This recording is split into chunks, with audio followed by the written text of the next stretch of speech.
ही भगवान के मित्र सुदामा जी से कहा, सुदामा आपके मित्र सुबह के लकड़ी लेने के लिए जंगल में गए हैं, आपके मित्र ने कुछ खाया पिया नहीं है, इसलिए कुछ चना लेकर के अपने मित्र को बुलाने के लिए जंगल में चले जाओ। अपने मित्र को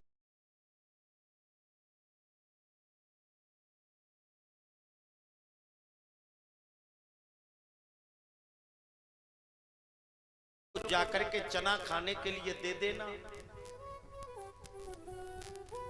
सुदामा जी को आज चना दे दिए और चना लेकर के सुदामा जी जंगल में चले गए। जैसे ही सुदामा जी जंगल में गए, आकाश मेघ मालाओं से भराया, बिजली कड़कड़ाने लगी, बड़ी जोर जोर से बारिश होने लगी। उस जंगल में सुदामा जी अपने मित्र को बुला रहे हैं, कन्हैया कन्हैया कन्हैया। कन्हैया एक पेड़ की डाली पर बैठे हुए हैं। सुदामा जी आज अपने मित्र के पास में चले गए। पेड़ की डाली पर मेरे प्रभु बैठे हुए थे, नीचे सुदामा जी बैठे हुए थे। जल से पूरा शरीर भीग गया, हवा मद मद करके बह रही थी। सुदामा जी को भूख सी सताने लगी। सुदामा जी के हाथ में जो कृष्ण के लिए चना लगे हुए थे, आज सुदामा जी ने उन चनाओं को खाना प्रारंभ कर दिया। दांत किटकिटी मारने लगे। भगवान कृष्ण ने पूछा, सुदामा जी ये किटकिट की आवाज कहां से आ रही है? सुदामा जी कहने लगे, भैया सर्दी के मारे दांत किटकिटी मार रहे हैं। आज सुदामा जी ने अपने मित्र से झूठ बोल दिया और ऐसा नहीं होना चाहिए।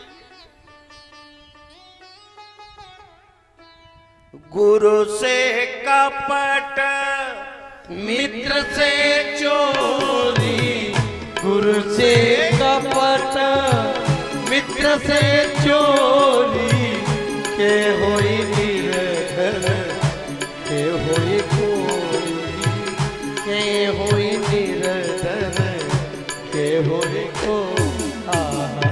गुरु से कभी कपट मत करो और मित्र से कभी चोरी मत करो। अगर गुरु से कपट करोगे और मित्र से चोरी करोगे तो निर्धन या कोड़ी बनना पड़ेगा।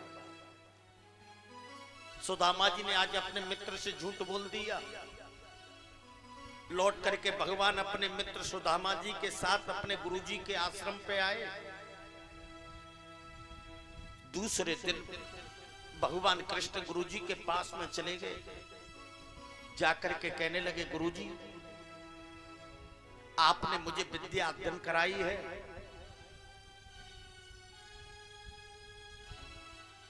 अब मैं लौट करके अपने माता पिता के पास में जा रहा हूं,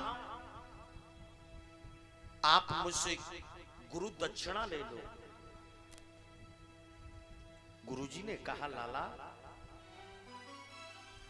मैं दक्षिणा और तुमसे? कृष्ण मुझे दक्षिणा नहीं चाहिए। क्यों? आज गुरुजी कहने लगे, लाला कि नाई से न नाई लेत, धोबी से न धोबी लेत, देखे उतराई मेरी जात ना बिगाड़ियो। तुम आए मेरे घाट, प्रभु पार मैंने किए, और मैं आऊं तुम्हारे घाट तो पार मोए उतारियो। आज गुरुजी ने मना कर दिया, कृष्ण मुझे दक्षिणा नहीं चाहिए, भगवान कृष्ण कहने लगे महाराज अगर आपने गुरु दक्षिणा नहीं ली तो महाराज मेरी विद्या का कोई प्रभाव नहीं रहेगा, ये विद्या मुझे कोई फल नहीं देगी, इसलिए दक्षिणा जरूरी है। गुरुजी कहने लगे कृष्ण अगर देना चाहते हो तो अपनी गुरु माता के पास में चले जाओ, गुरु माता को जाकर के दक्षिणा दे देना। भगवान गुरु माता के पास में पहुंचे और जाकर के कहने लगे मैया मैं लौट करके अपने माता पिता के पास में जा रहा हूं, मुझसे आप दक्षिणा ले लो। आज माता की आंखों से टप टप करके आंसू बहने लगे। भगवान कृष्ण ने मैया से पूछा मैया तुम रो क्यों रही हो? मैया कहने लगी लाला होश नहीं हो तो जोश बेकार है। लल्लू होश नहीं हो तो जोश बेकार है, गुण नहीं हो तो रूप बेकार है, मुख नहीं हो तो भोजन बेकार है, और होश नहीं हो तो जोश बेकार है। मेरा एक पुत्र था, एक दिन मेरा पुत्र सरोवर में स्नान करने के लिए चला गया।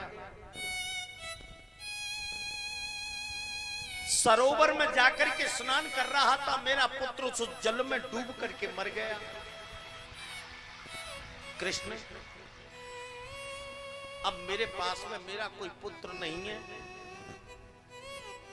और जब उपयोग करने वाला नहीं है तो फिर ऐसे धन से मैं क्या करूंगी? मैया रो रही है। भगवान कृष्ण कहने लगे मैया चिंता मत करो,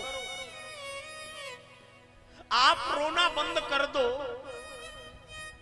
मैं तुम्हारे मरे हुए पुत्र को वापस ला करके दे दूंगा।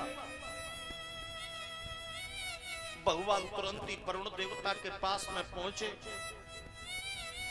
और वरुण देवता से जाकर के कहने लगे आपने हमारे गुरु पुत्र को देखा है क्या? वरुण देवता ने मना कर दिया। भगवान तुरंत ही स्वर्ग में गुरु पुत्र को दिखवाने लगे। स्वर्गवासियों ने मना कर दिया। भगवान ने यमराजों को बुला करके पूछा,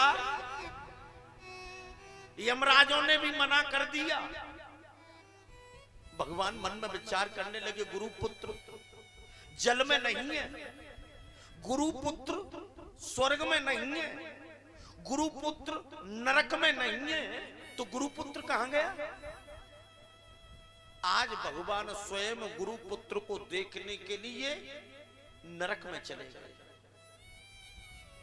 भगवान जैसे ही नरक में गए तो वहां पर जो हजारों हाथों की बैतरणी नदी बह रही थी, भगवान के दर्शन करके एक हाथ की रह गए।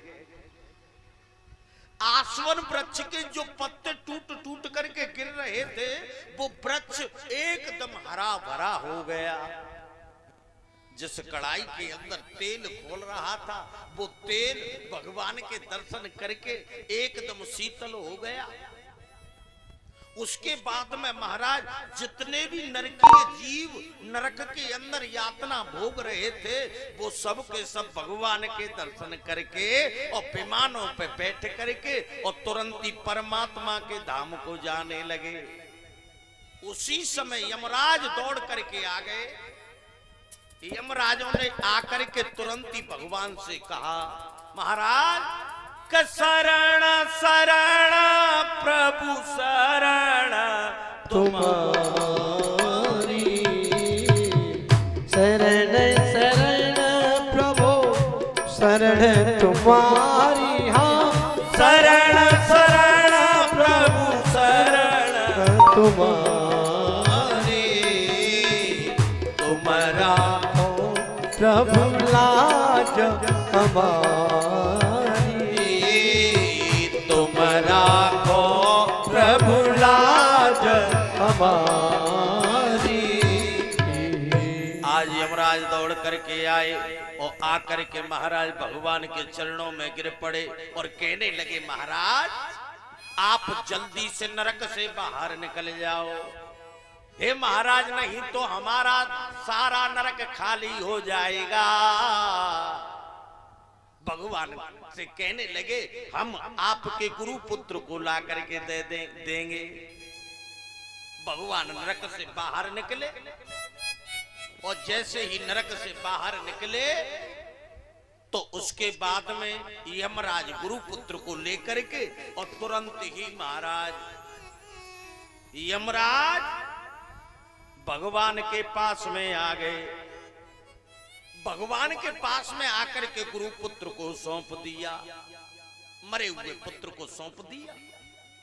गुरु पुत्र मेहानीतम निज कर्म निबंधनम आनयस्व महाराज मच्छासन पुरस्कृतः। महाराज